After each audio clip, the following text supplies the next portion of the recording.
बिस्मिल्लाहिर्रहमानिर्रहीम। अस्सलाम वालेकुम दोस्तों, सोशल मीडिया पर पिछले तकरीबन 14 से 15 घंटों के दौरान एक जो खबर है वो सोशल मीडिया पर वायरल हुई है कि वज़ीर आज़म शहबाज शरीफ को थप्पड़ मारे गए हैं।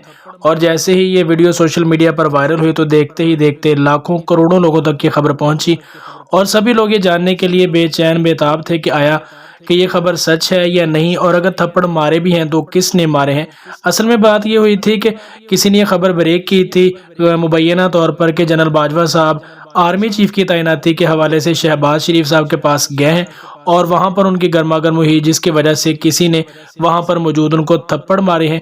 और ये खबर देखते ही देखते सोशल मीडिया पर वायरल हो गई। ये बिल्कुल उसी खबर की तरह है कि जैसे इमरान खान साहब के खिलाफ ये खबर वायरल हुई थी कि इमरान खान को थप्पड़ पड़े हैं और उसके बाद उन्होंने इक़्तिदार छोड़ा है। तो जिस तरह से वो खबर फैलाई गई थी, बिल्कुल इसी तरह से शहबाज शरीफ साहब के बारे में भी ये खबर फैलाई गई है।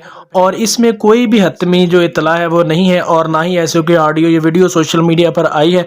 ये सिर्फ ज़बानी खबरें हैं और सोशल मीडिया पर फैलाई गई है और देखते ही देखते करोड़ों लोगों तक ये खबर ऐसे ही पहुंच चुकी है। इसमें किसी भी किस्म कोई सदाकत नहीं है और ना ही कोई अथेंटिक बात इसमें सामने आई है, सिर्फ खबर चली है और देखते ही देखते वायरल हो चुकी है। बिल्कुल उसी तरह से खबर के साथ कि जिस तरह इमरान खान के बारे में उस रात जब गवर्नमेंट चेंज हुई थी कि इमरान खान को थप्पड़ पड़े हैं, और ये भी बिल्कुल उसी तरह का वाक़या है। जिस तरह उस बात को नून लीग के जो चाहने वाले थे उन्होंने प्रमोट किया, तो बिल्कुल इसी तरह पीटीआई के लोगों ने इस बात को प्रमोट किया और देखते ही देखते ये एक ट्रेंड बन गया, थप्पड़ शरीफ या शहबाज शरीफ। यानी वो ऐसे अल्फाज हैं जो ट्विटर पर इस वक्त टॉप ट्रेंड कर रहे हैं। लेकिन इस खबर में किसी भी किस्म की कोई सदाकत नहीं है और ना ही ऐसा कोई वाक़या पेश है। ये सिर्फ झूठी खबर है और कोई भी इसमें ऐसी सदाकत नहीं है कि जिसके हवाले से कोई ऑडियो या वीडियो सोशल मीडिया पर आ सके।